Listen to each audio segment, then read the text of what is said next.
존경하는 220만 도민 여러분 안녕하십니까. 충청남도 의회 기획경제위원회 부위원장, 천안 불당동을 지역구로 두고 있는 구영서 의원입니다. 먼저 본 의원에게 도정질문의 기회를 주신 오인철 부의장님을 비롯한 선배 동료 의원님과 충남 도정과 교육발전을 위해 애쓰시는 김태흠 지사님과 김지철 교육감님을 비롯한 공직자 여러분들의 노고에 감사드립니다. 오늘은 본 의원은 충남의 탄소 중립 실현을 위한 냉매 관리 현황과 해상풍력 보급 촉진 및 산업 육성에 관한 특별법이 제정되고 시행을 앞두고 있는 상황에 충남의 대응 현황에 관해 질문하고자 합니다. 먼저 도정 질문에 앞서 본 의원이 충남 천안 불당동의 도보통로 조성 사업이 필요하다고 하는 과거에 5분 발언을 진행한 바가 있었고요. 또 충남 천안의 불당 이동 복합 청사를 지어야 된다는 그 시급성에 대해서 5분 발언을 통해서 집행부에 전달한 바 있습니다. 최근에 이 도보통로 조성과 그 불당 이동 복합 청사 진행하는 과정이 사실 난항을 좀 겪고 있었는데 우리 김태흠 도지사님을 비롯한 산업경제실장님 또 기획조정실장님께서 적극적인 그 자세로 이런 문제를 잘 해결해 주셨습니다. 도정 질문에 앞서 먼저 감사의 인사를 드리도록 하겠습니다. 네, 충남은 대한민국 탄소 중립의 중심지로서 막중한 책임을 지니고 있습니다. 이 자리가 우리의 현재를 점검하고 미래를 설계하는 소중한 시간이 되기를 바랍니다. 먼저 박정주 행정부지사 나와주시기 바랍니다.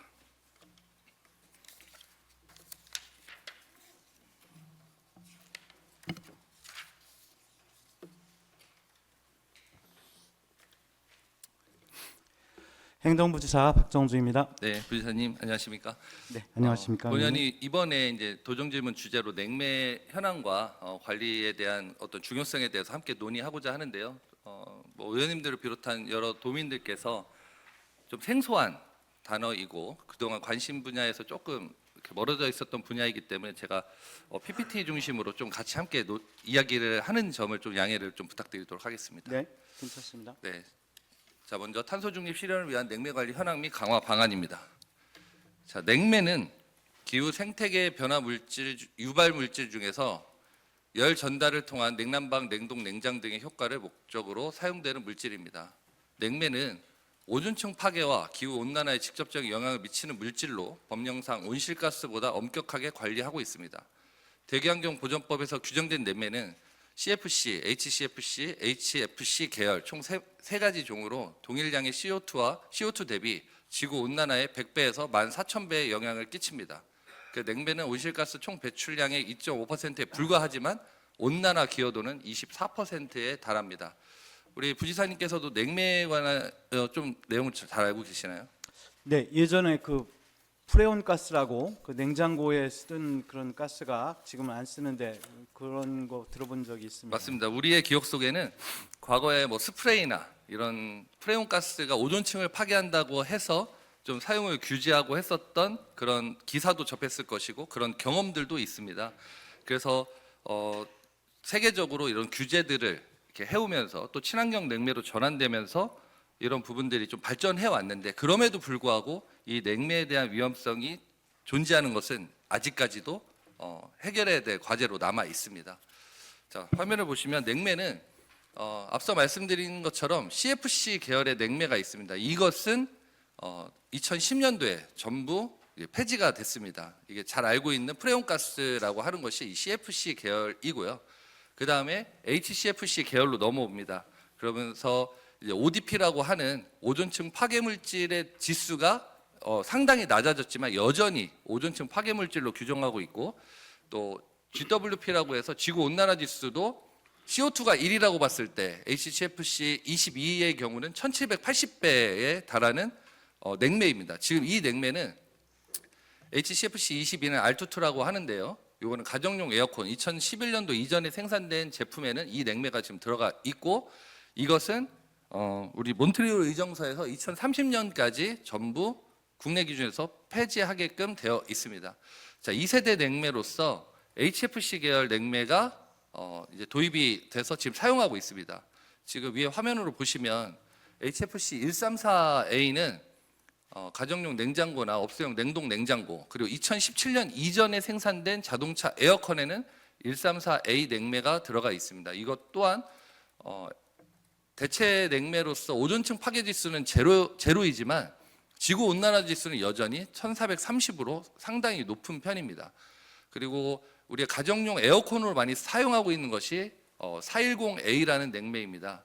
이게 이제 HCFC에서 R22 대체 물질로 우리가 많이 사용하고 있지만 보시다시피 온난화 지수는 2100으로 상당히 높다는 것을 알 수 있습니다. 그 바로 옆에 있는 것이 HFC 1234YF라는 냉매인데요. 이것은 2017년 이후에 생산된 자동차 냉매에는 저 냉매가 들어갑니다. 저것은 오존층 파괴 지수도 제로이고 지구 온난화 지수도 1.0 미만이기 때문에 되게 친환경 냉매로 불리우고 있습니다. 그래서 지금 냉매는 화면에서 보시다시피 이 과정들을 거쳐서 폐기와 그리고 2030년까지 폐기되는 냉매 그리고 친환경 냉매로서 어느 정도 불리고 있지만 여전히 온실가스가 많이 배출되는 냉매 그리고 앞으로 차세대 냉매에 대한 부분으로 전환해야 된다는 그런 과제를 가지고 있습니다.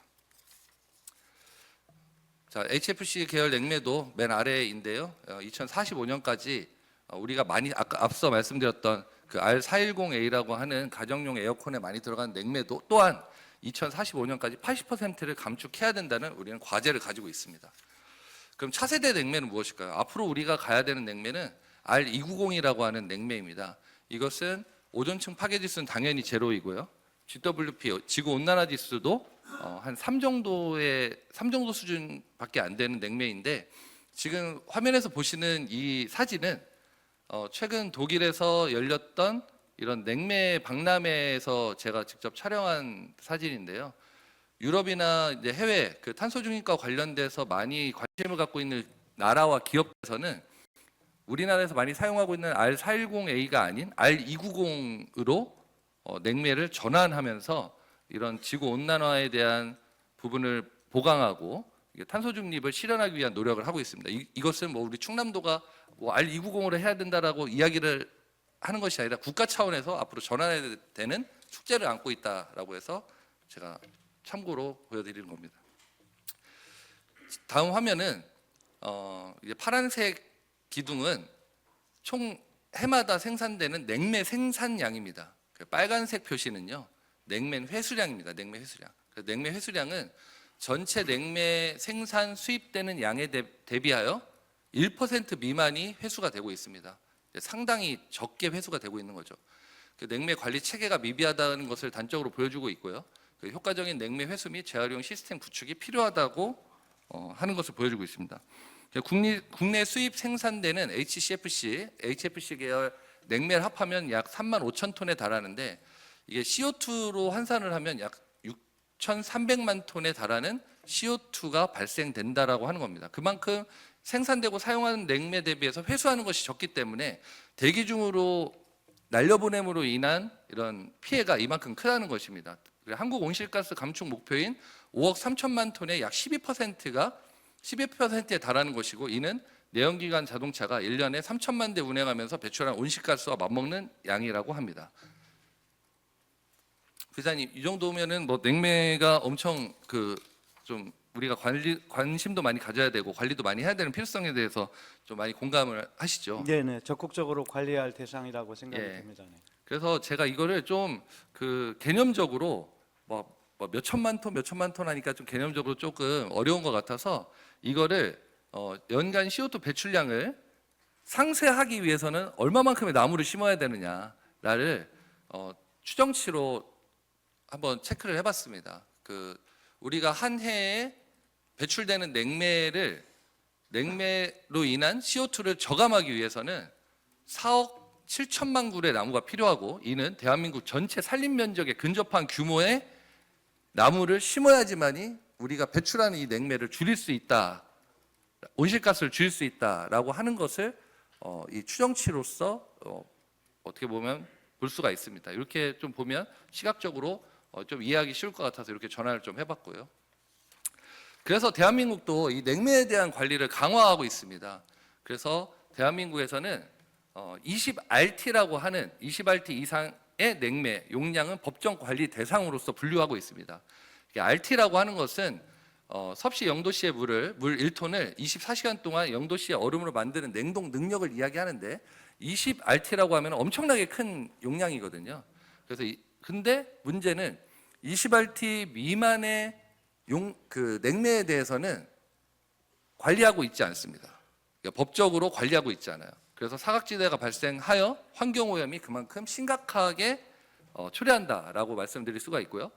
그래서인지 2017년부터는 환경부에서도 20RT 기준을 10RT 이상으로 좀 강화하는 것을 계획하고 있습니다.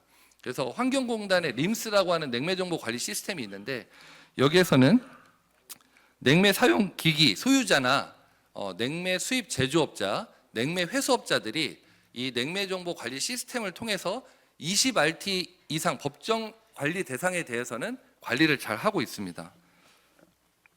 근데 이처럼 20RT 이상의 냉매, 대용량의 냉매를 이런 프로세스를 가져서 관리하면 잘 될 것 같지만 앞서 표에서 말씀드렸었던 것과 같이 회수율은 1% 미만에 그치고 있는 것이 현실이고요. 이렇게 우리가 그 냉매 회수율이 1% 미만에 그칠 수밖에 없는 거, 우리 부지사님. 네. 20RT 이상의 관리를 하고 있는데 회수율이 1%밖에 안 되는 이유가 뭐라고 생각하세요?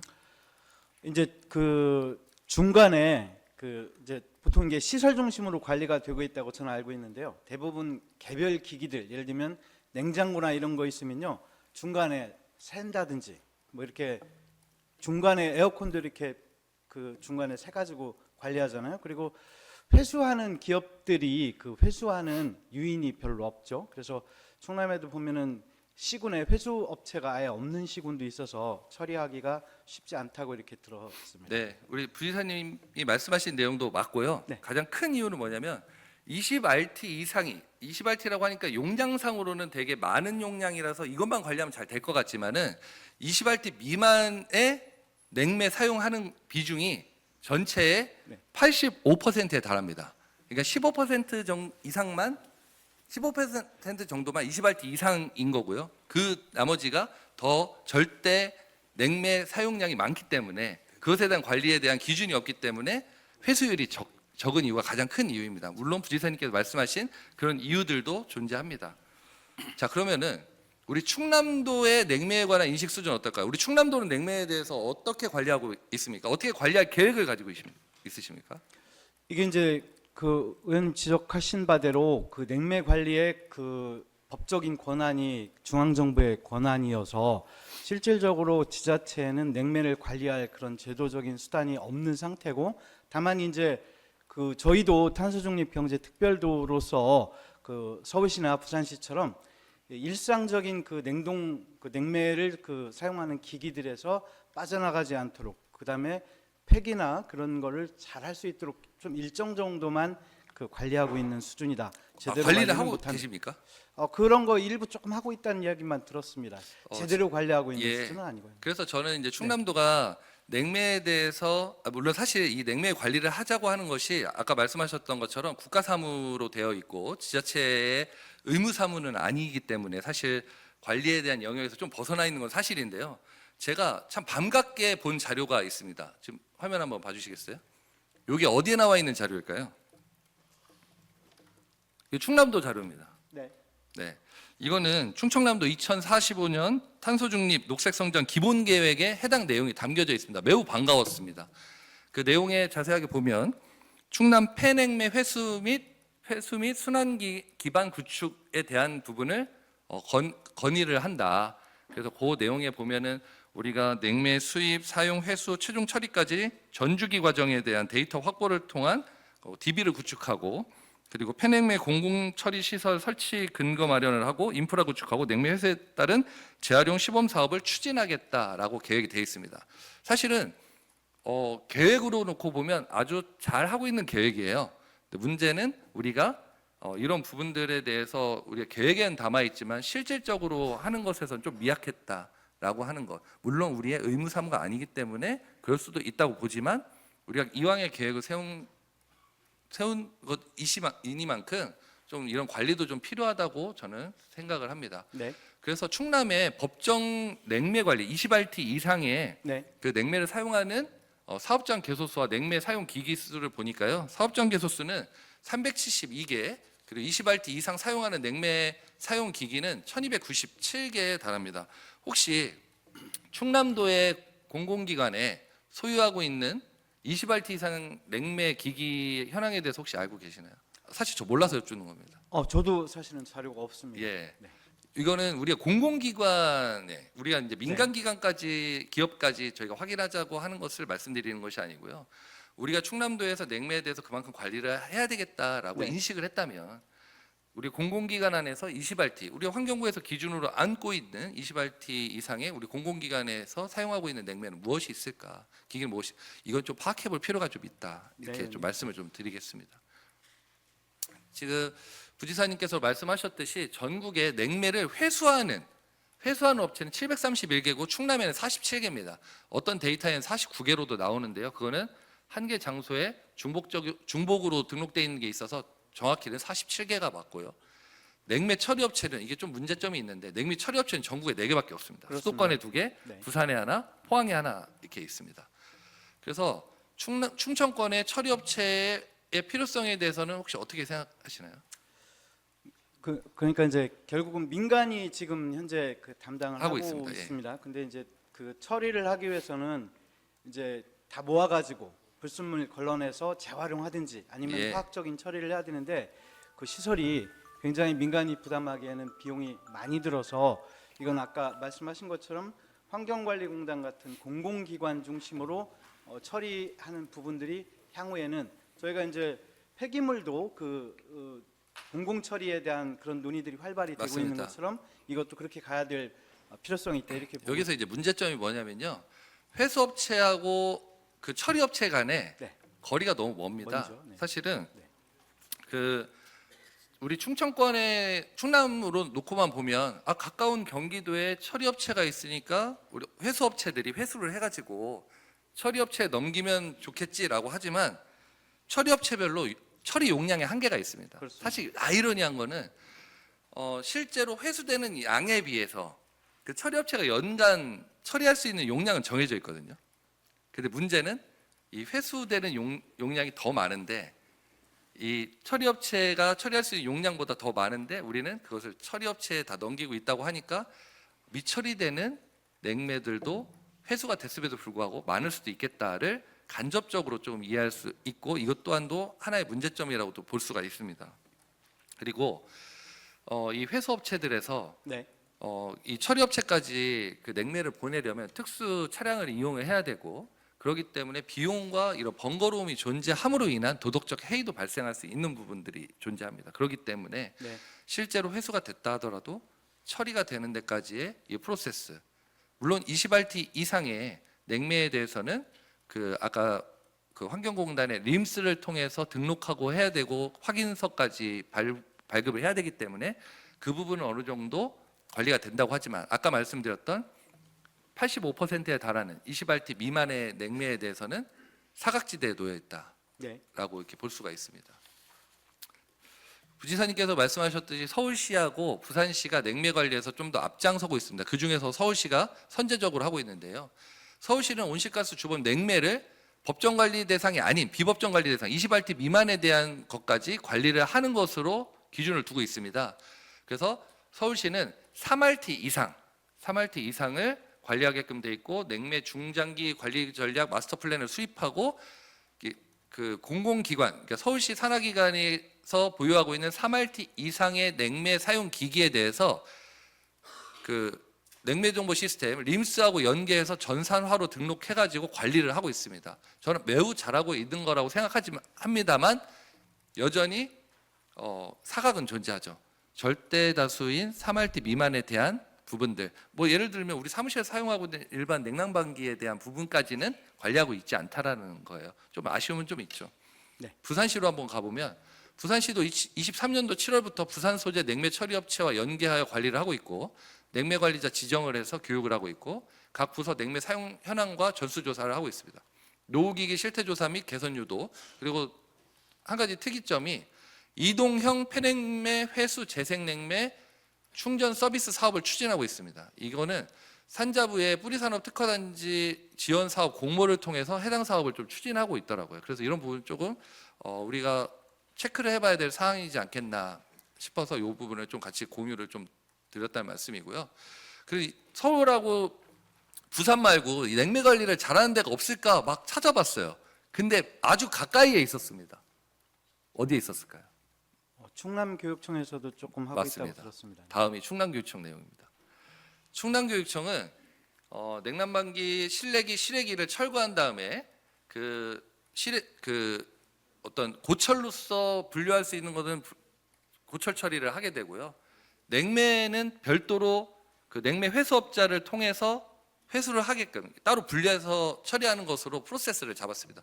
그러니까 원래 당초에는 그냥 단순히 그냥 고물 처리를 했다고 보는 거죠. 단순히 그때는 그냥 새로 냉난방기를 설치하면 그냥 고물 처리를 했었던 것에서 변경된 것이 냉난방기 및 냉매 회수통을 전자제품 자원순환 공제조합에서 처리하는 것으로 프로세스를 바꿨습니다.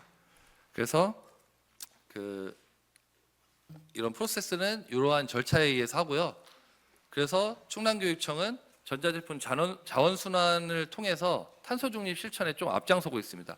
그러니까 충남교육청은 서울시는 3RT 이상, 부산시도 3RT 이상의 그 냉매 기기에 대한 관리를 하지만 충남교육청은 모든 냉난방기에 대한 부분을 이 냉매 유출에 대한 것을 관리를 하는 프로세스로 진행을 하고 있습니다. 저는 너무 놀랐어요. 사실 전국에서 이렇게 하고 있는 사례가 없었는데 가까이에서 잘 하고 있는 사례를 봐가지고 참 참고하면 참 좋겠다라고 그렇게 생각을 좀 했거든요. 더군다나 그렇게 그런 어떤 고철 처리라든지 이런 부분들로 얻어지는 수익들을 어린이 재단에 기부하면서 탄소중립 실천과 취약계층 기부 이 두 마리 토끼를 같이 잡았다라고 하는 그런 기사를 보게 돼서 매우 반가운 마음이었습니다. 이 자리를 빌어서 우리 충남교육청에 좀 한편으로 선제적인 대응을 해주신 것에 대한 감사의 말씀을 드리고 우리 충남도도 이런 부분들을 좀 같이 참고했으면 좋겠다라고 하는 말씀을 좀 드립니다. 마지막으로 정리해서 제언을 좀 드리도록 하겠습니다. 1차적으로 우리 서울하고 부산시처럼 우리 공공기관에서 보유하고 있는 냉매 사용 기기 3RT 이상 냉매에 대해서 기준화를 마련해가지고 폐기할 때는 냉매 회수하는 것들을 체계적으로 수행할 수 있도록 가이드를 좀 제시했으면 좋겠다라는 거고요. 좀 더 나아가서 소규모 냉난방기 냉매 처리 시 교육청 프로세스를 좀 함께 검토해 주셨으면 좋겠다. 그리고 냉매 관리 전담기구 및 인력을 좀 확충해 주셨으면 좋겠다라는 내용이고요. 두 번째는 냉매 관리 전산화 시스템을 도입을 해서 서울시, 부산시의 프로세스를 벤치마킹해서 우리도 좀 함께 검토했으면 좋겠다라는 이야기고요. 중장기적으로는 냉매 회수 처리의 거점 센터가 필요합니다.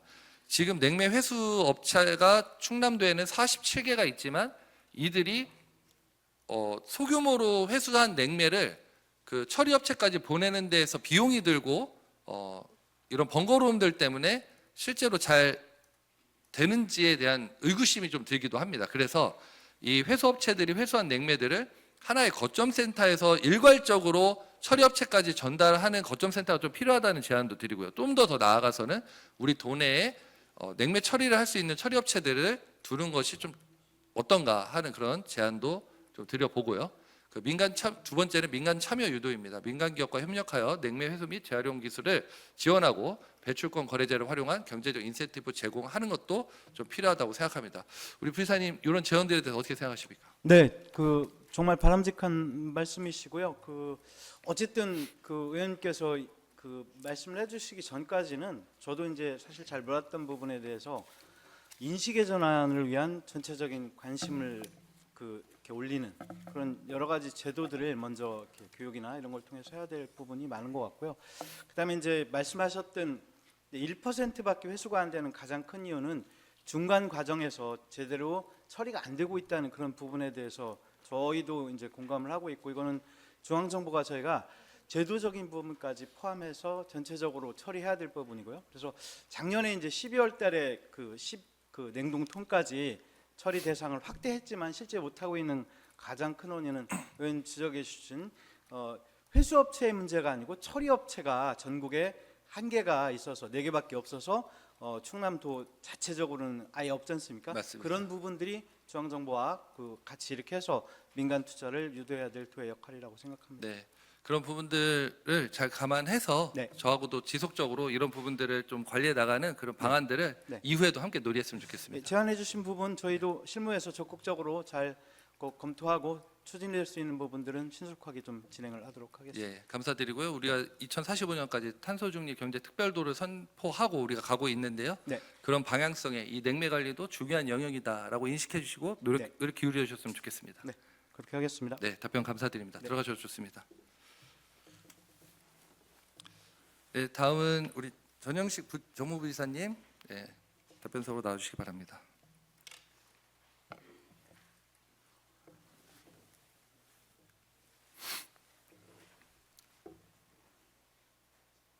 예, 정무부지사입니다. 네, 부이사님 안녕하십니까? 해상풍력 발전에 대해서 이야기를 좀 하려고 하는데요. 해상풍력 발전은 탄소 중립과 지역 경제 활성화의 핵심 수단으로 좀 주목받고 있습니다. 한국은 삼면이 바다로 둘러싸여 있어 해상풍력 잠재력이 크지만 사업 추진 과정에서 외국계 기업의 주도적 참여, 지방 정부의 수동적 대응, 지역 주민 수용성 부족 등의 문제가 중요해지고 있습니다. 이러한 문제를 해결하기 위해서 제도 보완이 필요합니다. 이번 도정 질문을 통해 해상풍력 사업의 현황과 구조적 배경을 살펴보고 국내외 사례를 통해 문제점을 분석한 뒤 지방자치단체의 역할 및 정책 개선 방향을 제안하고자 합니다.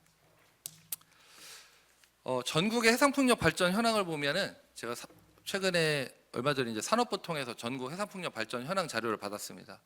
그래서 6개 지역에 해상풍력이 이렇게 발전이 이루어지고 있고 민간 공공이 어떻게 참여하고 있는지는 우측에 있는 표 내용을 좀 보시면 되겠는데 공공으로 하고 있는 것이 3개, 민간과 공공이 함께 하고 있는 것이 3군데입니다.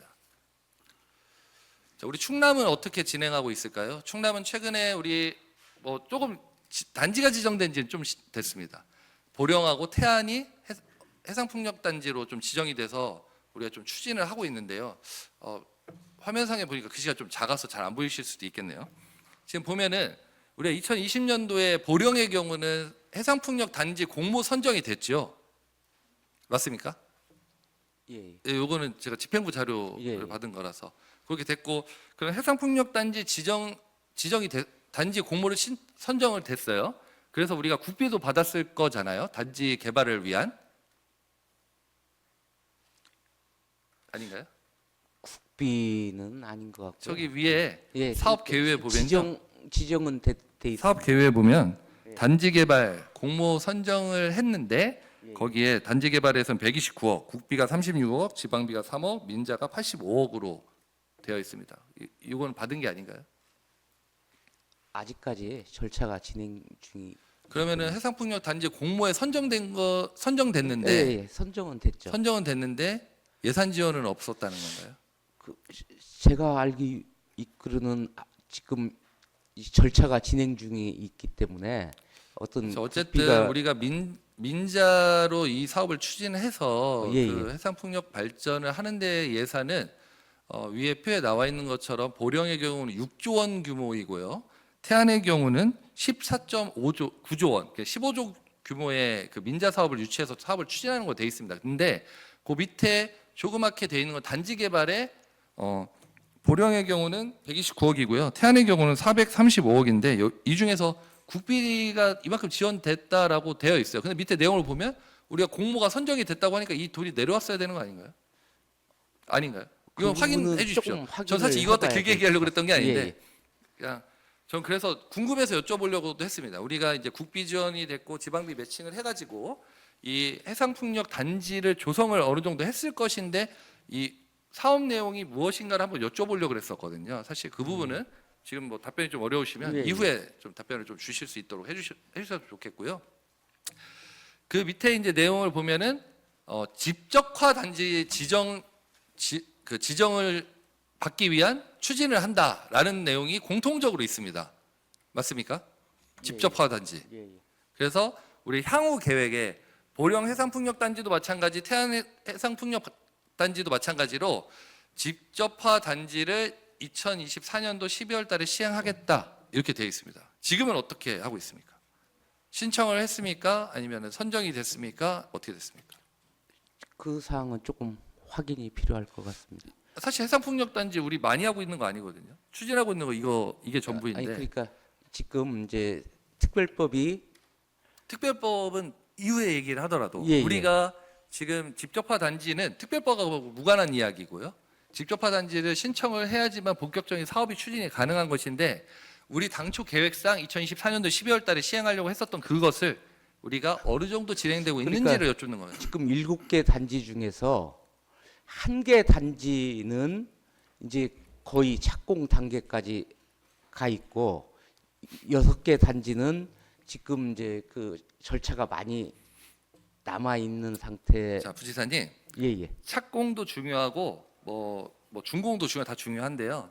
가장 중요한 거는 이 사업이 정말 원활하게 진행이 되려면 직접화 단지를 지정하는 것이 선제적으로 있어야 되는 거예요. 그래서 이것을 그렇기 때문에 향후 계획에서도 제 1번으로 놨던 이유가 그것에 있습니다. 담당자들은 그걸 알고 있기 때문에 저걸 놓은 거거든요. 그래서 저는 그것을 신청했는지를 여쭙는 거예요. 제가 그 부분은 확인이 필요한데요. 확인하시고요. 이후에 예. 말씀을 주셨으면 좋겠는데 제가 산업부에 확인한 바로는 우리 충남도가 지정 신청을 아직 하지 않았습니다. 집적화 단지를 신청을 해서 지정이 되고 안 되고의 차이는 뭔지는 아세요? 직접화 단지를 신청을 했을 때 얻어지는 이득은 뭐고 안 됐을 때 우리가 뭐 단점은 무엇이냐? 저는 그 이 집적화 단지를 해가지고 어떤 게 있는지는 아직까지는 그 파악을 하지 못했습니다. 화면 봐주시죠. 직접화 단지 지정으로 인한 혜택이 있습니다. 크게는 두 가지입니다. 첫 번째는 지자체가 지자체 자체적으로 REC를 확보할 수 있는 경쟁력이 생기는 것이고요. 두 번째는 한전의 공동접속 설비 선투자 제도를 적용받을 수가 있습니다. 무슨 얘기냐? 해상풍력발전단지에서 생산한 전력을 우리가 공영 송전망에다 연결을 해야 되지 않겠습니까? 그 비용이 어마어마하게 들어갈 거예요. 그렇지 않겠어요? 예예. 발전을 한 전기가 우리 공영 송전망에 연결이 돼야 되지 않습니까? 그것을 공동접속 설비, 그게 이제 공동접속 설비인데요. 그것을 송전 사업자인 한전의 비용으로 건설하고 해상풍력 사업자에게 이용하는 동안 이렇게 회수할 수 있게끔 하는 제도입니다. 그러니까 우리가 이런 집적화 단지를 지정을 받지 않으면 이 설비를 한전에게 선투자해가지고 우리가 나중에 서서히 사업을 하면서 그 갚아나가는 형식으로 진행하는 게 어렵다는 얘기예요. 그만큼 집적화 단지 신청과 지정은 되게 이 사업을 진행하는 데 되게 중요한 내용이라는 말씀을 드리는 겁니다. 이제 좀 이해는 되셨죠? 아니 근데 네. 사실은 이 집적화 단지로 가기 전에 지금 해상풍력 관련돼 가지고 인허가를 받아야 되는 게 한 28개 정도가 되거든요. 그 지점까지 갔을 때 뭐 이 집적화 단지라든지 이렇게 가야 되는데 지금 우리 충남 같은 경우에는 지금 7개 어떤 해상 풍력 지구가 있지만 1개 정도만 28개의 어떤 맞습니다. 인허가를. 그래서 그렇기 때문에 우리가 예, 예. 2020년도에 뭐 사업을 시행한다고 했지만 지금 5년여의 시간이 지났음에도 불구하고 예, 뭔가 지난합니다. 추진이 조금 이렇게 지지부진한 이유들이 그 인허가 절차라든지 어떤 군 문제하고의 그 예, 예. 문제점에 대한 그 연계 뭐 이런 부분들 또 지역 주민의 수용성 이런 것들이 문제가 있기 때문에 좀 늘어지는 거거든요. 예, 예. 그럼에도 불구하고 우리가 이런 직접화 단지 신청에 대한 부분은 좀 선제적으로 할 수 있는 부분인 건지 그것을 다 완료해야지만 신청이 가능한 문제인 건지. 자, 제 이 말씀 왜 드리냐면 이미 2024년도에 보고를 받았을 때 12월 달에 신청을 한다고 했습니다. 근데 우리가 이것을 신청을 아직까지 하지 않았다는 것에서 점검이 필요하다는 말씀을 드리는 거예요. 사실 이 부분 이렇게 길게 말씀드리려고 그랬던 건 예. 아닌데 그래서 그 부분을 뭐 나름의 이유들은 있습니다. 또 쉬운 문제도 아니에요. 인허가 절차들 5, 6년 이상 걸리는 문제점들이 있었거든요. 그래서 그런 걸 이해하고 있으니 집적화 단지 신청이 지정이 그만큼 중요하다 하니까 그런 거를 좀 검토해 달라는 말씀을 드리는 겁니다. 아니 그러니까요. 뭐 이 집적화 단지 신청도 중요하고 그렇지만 그 전에 앞단에 있는 어떤 군 작전성 검토라든지 아니면 다 이해합니다. 예, 예. 말이 좀 길어지니까요. 그래서 전국에 우리 그 해상풍력 발전 사업자가 허가를 받은 현황을 좀 봤더니 전남이 63개 사업자가 허가를 받았고 충남의 경우는 5개입니다. 5개인데 여기에서는 뭐 중복적으로 있는 게 있어서 이거는 위치 기준으로 했기 때문에 아까 말씀하셨던 것처럼 7개라고 하셨던 것이 5개. 예. 그러니까 동일한 지역에 있기 때문에 이거는 지도 위치의 주소지 기준으로 찍은 겁니다. 그래서 저는 이게 전남의 상황을 보면은 충남도 해상풍력 사업에 잠재 가능성이 있지 않는가라고 생각을 하는데요. 이 부분에서도 앞으로 좀 관심을 좀 많이 기울여 주시고 우리 앞으로 이런 가능성에 대해서 많이 이렇게 좀 추진해 나갈 필요도 있겠다라고 좀 생각을 합니다. 그리고 아까 계속 말씀하시려고 했었던 것처럼 해상풍력 보급 촉진 및 산업 육성에 관한 특별법이 제정이 됐습니다. 앞서 제기됐던 문제들, 인허가 절차가 너무 오래 걸린다는 문제들, 주민 수용성과 관련된 거, 주민 상생 모델과 관련된 거, 그리고 어떤 정부 주도에서 민간 영역으로만 놓지 말고 그렇게 하다 보니까 너무 시간이 길어지니까 정부 주도에서 이런 부분들을 함께 할 필요가 있겠다라고 하는 내용들을 담은 거거든요. 2026년도 3월 26일 날 시행할 예정인데 우리가 기존에 민간 사업자 주도 방식의 풍력 발전 사업을 정부 주도 방식으로 전환되고 발전단지 계획 입지 제도 도입과 인허가 절차 간소화가 이 내용의 핵심입니다. 그래서 이 내용에 대해서 우리가 좀 잘 검토를 해야 될 것 같고요. 그러니까 국내 이제 해상 풍력 관련해서 국내 산업 및 제도 여건은 이게 1기가와트당 약 5조 원이 투자되는 자본 집약적 산업입니다. 그래서 공기업, 대기업에서 과중한 투자 부담으로 인해서 선뜻 뛰어들지 못하는 상황이기 때문에 외국 자본 참여가 불가피한 상황이고 국산 기자재 채택 저조와 기술 이전 부족으로 국내 풍력 산업 생태계 자립에 대한 우려 또한 갖고 있는 것이 사실입니다. 그래서 국내 해상 풍력 발전 사업권 88개 중에서 48개를 외국 기업이 추진하고 있고 다국적 에너지 기업이 대거 참여하고 있습니다. 이렇게 외국 기업들이 이렇게 참여하게 된 배경은 해상 풍력이 대형 터빈 기술, 해상 시공 경험, 막대한 금융 조달 능력이 필요해서 기술력과 자본력을 갖춘 외국계 기업 참여가 구조적으로 늘어날 수밖에 없습니다. 국내 기업은 조선 철강 등 일부 분야 부분에는 강점이 좀 있지만 해상 풍력 터빈 제조나 프로젝트 개발 경험이 상대적으로 부족합니다. 따라서 정부의 보급 목표를 달성하려면 외국 기업 자본 기술 활용이 불가피하지만 지나친 외국 의존은 에너지 주권과 국익을 침해하는 상황이 생길 수 있음을 좀 우려가 되는 상황입니다. 이 부분에 대해서도 우리가 조금 너무 민간 영역에만 맡기지 말고 우리 충남도에서도 이 사업 추진하는 데 있어서 이런 우려들, 우리가 국부 유출이 외국으로 가는 것에 대한 우려들을 좀 점검하고 함께 해나갈 필요가 있다는 말씀을 드리는 거고요.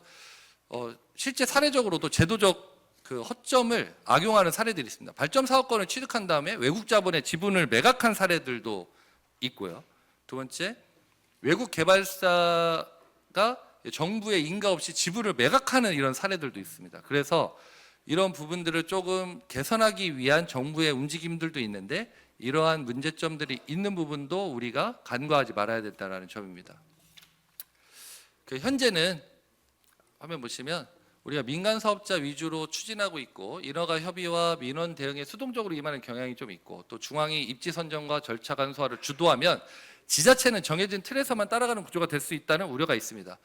지자체는 중재자 역할만 하게 될 위험이 있기 때문에 우리가 에너지 계획 수립자, 조정자로서 적극적인 역할을 할 필요가 있다라는 그런 말씀을 좀 드립니다.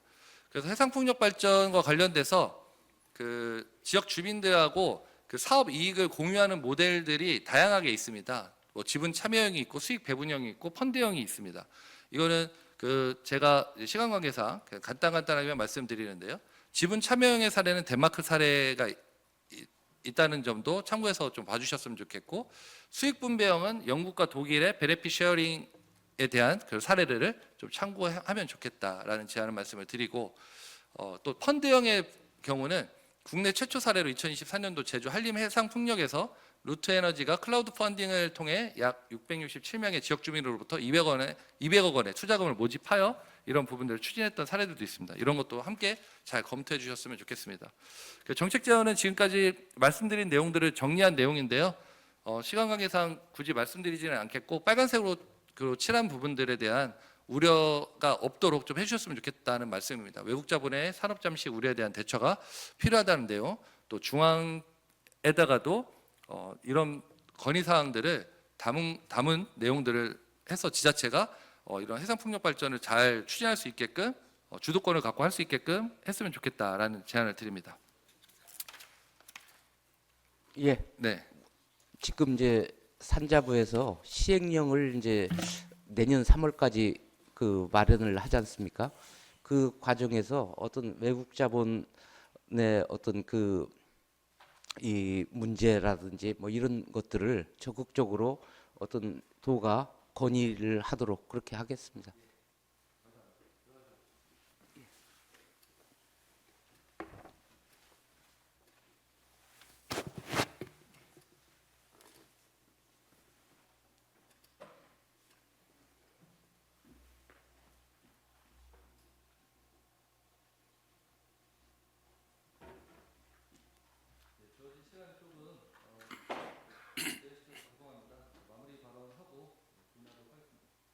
충청남도 대한민국 탄소 중립 시대 중심에 서야 할